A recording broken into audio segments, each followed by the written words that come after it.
बिस्मिल्लाहिर्रहमानिर्रहीम। अस्सलाम वालेकुम दोस्तों, मेरी ये वाली मेडिकल वीडियो जो है मायोसाइटिस के बारे में तफसीली वीडियो है।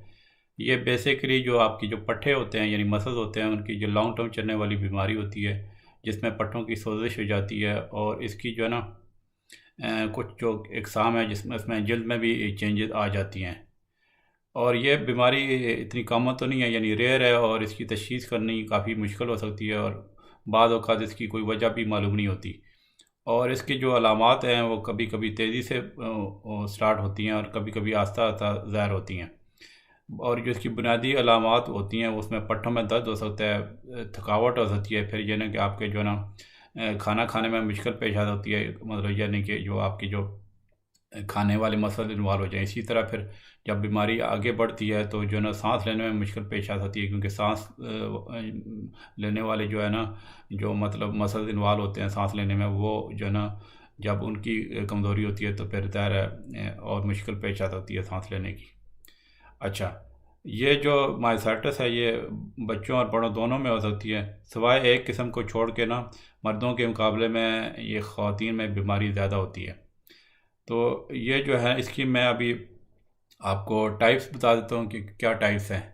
इसकी 5 किस्म की टाइप्स हैं, जिसमें एक पहले नंबर पे आती है डर्मेटोमायोसाइटिस, फिर दूसरे नंबर पे आती है इंक्लूजन बॉडी मायोसाइटिस, तीसरी है जुवेनाइल मायोसाइटिस, चौथी है पॉलीमायोसाइटिस और पांचवी है टॉक्सिक मायोसाइटिस। तो अब मैं इस सारी टाइप्स की थोड़ी थोड़ी मैं जो है ना आपको तफसील बता देता हूँ। पहली जो टाइप है डर्मेटोमायोसाइटिस, वो बेसिकली जो है ना थोड़ा दूसरों की जो मायोसाइटिस की निस्बत आसानी से डायग्नोस हो सकती है, क्योंकि इसके जो है ना जो आप इसकी ख़ास ये बात होती है कि पर्पल रेड किस्म की ना रैशेस आ जाती हैं हेलियोट्रोप फ्लावर की तरह, ठीक है। और फिर जो हेलियोट्रोप फ्लावर की तरह जो इसकी रैश आती है वो आपकी जो ना आईलिड्स पे आ सकती है, फेस पे आ सकती है, चेस्ट और नेक पे आ सकती है, इसी तरह आपकी बैक पे आ सकती है। और ये जो है ना ये जो रैश होती है ये जॉइंट्स पे डेवलप होती है, और उसमें जो है ना कि जैसे नक्कल पे आ गई। नक्कल बेसिकली आपकी जो है ना वो जो स्किन जो है ना आपकी जैसे हाथ है ना, तो जहाँ पे जॉइंट के जो करीब जो स्किन होती है ना उसको नक्कल्स कहते हैं, ठीक है। अच्छा, तो इसके अलावा फिर आपके जो ये जो रैश है वो एल्बोज़ में आ सकती है, नीज़ में आ सकती है, टोज़ में आ सकती है, और ये इसके साथ साथ फिर मसल की वीकनेस भी स्टार्ट हो जाती है। अच्छा, इसके अलावा फिर जो डर्मेटोमायोसाइटिस की दूसरी अलामात में ये ना कि वो आपकी जो स्किन बड़ी ड्राई किस्म की या रफ़ हो जाती है, फिर एक ख़ास किस्म के पैप्यूल्स ज़ाहिर होते हैं जिसको हम गोल्ट्रन्स पैप्यूल कहते हैं, या फिर गोल्ट्रन साइन भी कह सकते हैं। ये बेसिकली छोटे छोटे बम्प्स होते हैं जो आपकी नक्कल्स पे, एल्बोज़ पे और जो ना नीज़ पे आ सकते हैं, और इनका जो बेसिकली थोड़ा रेज किस्म के वो होते हैं, ठीक है। फिर इसके अलावा जो है ना आपकी जो ना जब पट्ठों की कमज़ोरी की वजह से ना आप जब बैठे होते हैं तो आपको उठना मुश्किल हो जाता है। इसके अलावा फिर ज़्यादा फटीग हो सकती है, और आपकी जो है ना गर्दन में, हिप में, बैक में, और जो है ना आपकी शोल्डर मसल की जो में कमज़ोरी हो सकती है। स्वालोइंग में डिफ़िकल्टी हो सकती है, फिर आपकी जो वॉइस है वो होर्स हो सकती है, ठीक है। फिर इसके अलावा जो है ना कैल्शियम के जो हार्ड किस्म के लम्प्स स्किन के नीचे डिपॉजिट हो जाते हैं। इसके अलावा पट्ठों में दर्द हो सकता है, जोड़ों की सोजिश हो सकती है, फिर ये कि नेल बेड की अबनॉर्मलिटीज़ हो सकती हैं, वज़न कम हो सकता है, फिर आपकी हार्ट बीट इरेगुलर हो सकती है। इसके अलावा फिर आपके जीआईटी अल्सर जो है ना वो जो है ना अल्सर होने का ख़तरा ज़्यादा बढ़ जाता है, ठीक है, बल्कि हो भी सकते हैं। अच्छा, अब दूसरी टाइप है इंक्लूजन बॉडी मायोसाइटिस। ये बेसिकली ये मायोसाइटिस की वो किस्म है जो मतलब जो है ना मर्दों में ज़्यादा होती है, मतलब दूसरी सारी जो टाइप्स हैं वो ख़वातीन में ज़्यादा होती हैं। ये इंक्लूजन बॉडी मायोसाइटिस मर्दों में ज़्यादा होती है, और आमतौर पे 50+ लोगों मतलब मर्दों को ये ज़्यादा होती है। और इसमें क्या होता है कि जो है ना आपकी जो जो रेस्ट मतलब जो कलाइयाँ होती हैं और जो उंगलियां होती हैं ना, वो उसमें जो है ना मसल्स की कमज़ोरी शुरू हो जाती है, और आपके थाई मसल भी कमज़ोर हो जाते हैं। और यानी कि इसमें जो मसल्स की कमज़ोरी होती है वो छोटे मसल में जो है ना वो ज़्यादा ज़ाहिर होती है और एसिमेट्रिकल होती है, मतलब एक जैसी नहीं होती, यानी कि आपकी बॉडी की एक साइड ज़्यादा इन्वॉल्व होती है दूसरी दूसरी की निस्बत। और ये जो IBM है, मतलब इंक्लूजन बॉडी मायोसाइटिस है, ये आमतौर पे इसको जेनेटिक इसका एक लिंक समझा जाता है। और इसकी जो सिम्टम है इसमें ज़ाहिर है, इसमें फिर जब आपके वो थाई मसल इन्वॉल्व हो जाएंगे तो फिर वॉकिंग में डिफ़िकल्टी हो सकती है। इसके अलावा फिर आपका बैलेंस लूज़ हो सकता है और इस वजह से आपको गिरने का चांस बढ़ जाता है। और मतलब आप बैठे हुए हैं तो उनको आप जो बैठी हुई पोजीशन से खड़ा होना मुश्किल हो जाता है। और इसके अलावा आपके हाथों की चूँकि वो मसल कमज़ोर हो जाते हैं तो आपकी हैंड ग्रिप कम हो जाती है। और मतलब जो ना कि फिर आपके इसके साथ साथ जो है स्वालो करने में मतलब डिफ़िकल्टी हो जाती है, मसल वीकनेस हो जाती है, फिर पट्टों का दर्द हो जाता है। इसके अलावा जो है आपके टेंडन रिफ्लेक्सेस जो है ना वो कम हो जाते हैं। अब तीसरी टाइप है वो है जुवेनाइल मायोसाइटिस। बेसिकली ये आमतौर पे बच्चों में होती है, मतलब 18 साल से कम बच्चों में, मतलब यंग लड़कों में होती है, लड़कियों में, ठीक है। यानी कि इसमें जो जैसे मैंने बताया ना कि ये लड़कियों में ये ज़्यादा होती है। और मतलब जो है ना ये समझ लें कि लड़कों की निस्बत में लड़कियों में दुगना होती है। अच्छा, फिर ये कि तकरीबन इसकी अलामात दूसरी टाइप की मायोसाइटिस से मिलती जुलती हैं। और इसमें यह है कि पट्टों की कमज़ोरी और स्किन की जो है ना रैशेज़ आ जाती हैं।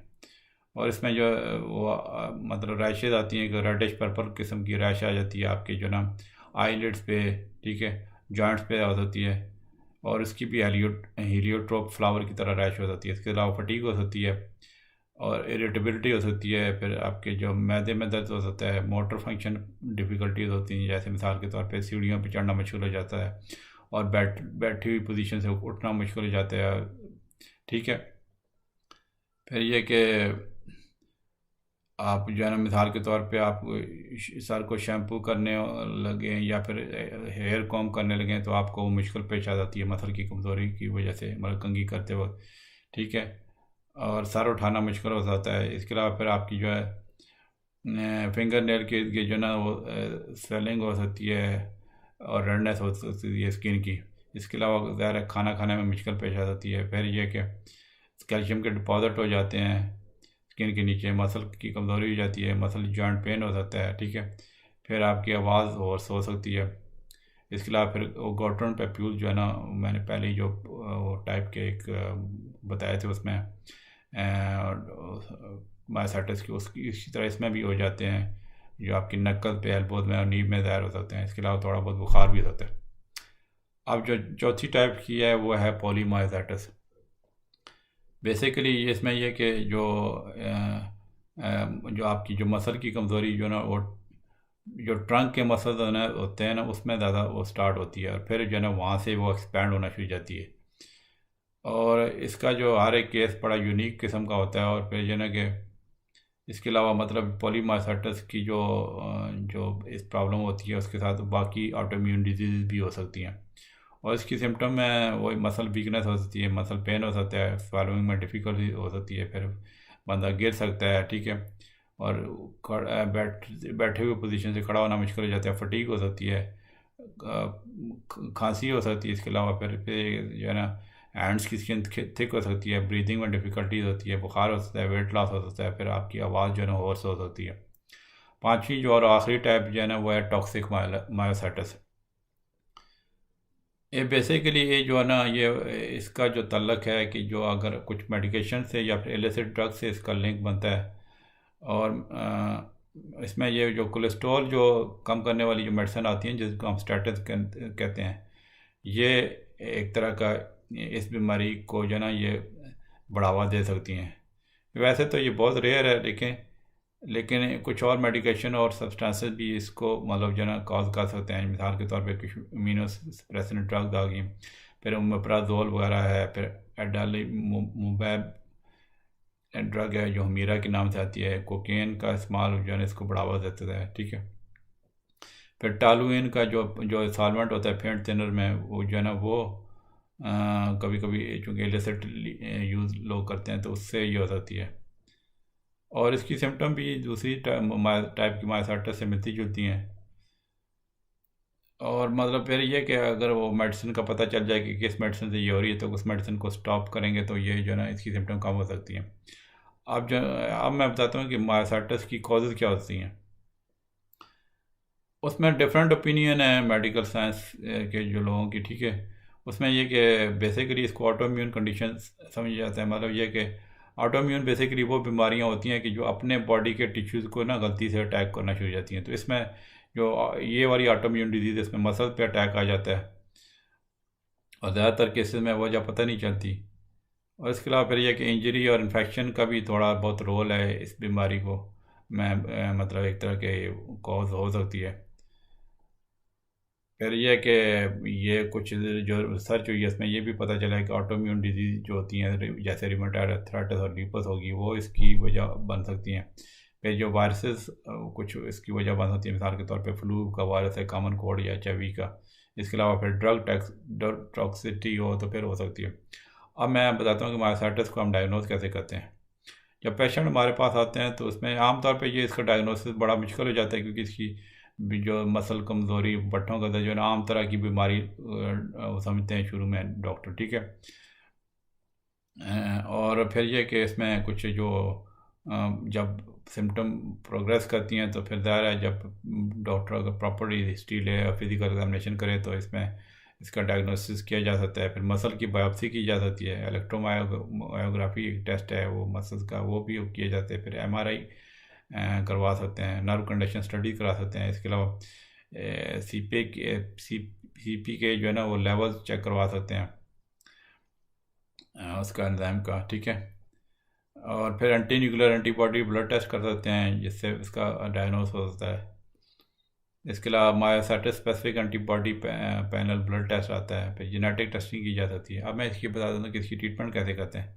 एज सच इसकी स्पेसिफिक मेडिकेशन नहीं है मायोसाइटिस की, लेकिन ये कि जो कोर्टिकोस्टेरॉइड होते हैं जैसे प्रेडनिसोलोन है, ये आमतौर पे इसके लिए प्रिस्क्राइब की जा सकते हैं। और आमतौर पे ये जो कोर्टिकोस्टेरॉइड हैं वो दूसरी इम्यूनोसप्रेसेंट ड्रग के साथ प्रिस्क्राइब किए जाते हैं। जैसे मिसाल के तौर पे जो ड्रग बड़ी फेमस है एजाथायोप्रिन, जो है इम्यूनोसप्रेसेंट, जो एजासान के नाम से आती है। और या फिर इसके अलावा मेथोट्रेक्सेट एक जो इम्यूनोसप्रेसेंट ड्रग है वो कोर्टिकोस्टेरॉइड के साथ दी जा सकती है।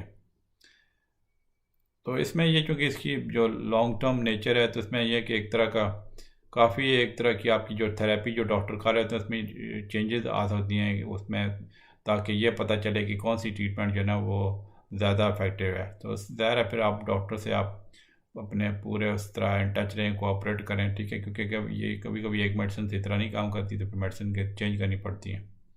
इसके अलावा फिर फिज़िकल थेरेपी, एक्सरसाइज और स्ट्रेचिंग और योगा भी जो है ना आपके मसल के लिए हेल्प कर सकते हैं। मसल स्ट्रांग हो सकते हैं, फ्लेक्सिबल हो सकते हैं, ठीक है। और मसल एट्रोफी जो है मसल की कमज़ोरी जो है ना ये जो है फिज़िकल थेरेपी से दूर की जा सकती है। तो ये बेसिकली चूँकि इसका ऐसा क्योर नहीं है इतना 100% उस तरह, तो कुछ लोगों को फिर ज़ाहिर है फिर वॉकर की, व्हीलचेयर की ज़रूरत पड़ सकती है। अगर इसकी ट्रीटमेंट ना की जाए तो फिर बहुत ज़्यादा ये सीरियस हो सकती है और इंसान की मौत भी वाक़ हो सकती है, ठीक है। तो ये थी जनाब मेरी वीडियो मायोसाइटिस के बारे में। उम्मीद है आपको वीडियो पसंद आई होगी। अगर इसके बारे में कोई क्वेश्चन हो तो ज़रूर आप जो है ना कमेंट्स में पोस्ट कीजिएगा। चलें, इंशाल्लाह मिलते हैं अगली वीडियो में। ओके जी, अल्लाह हाफ़िज़।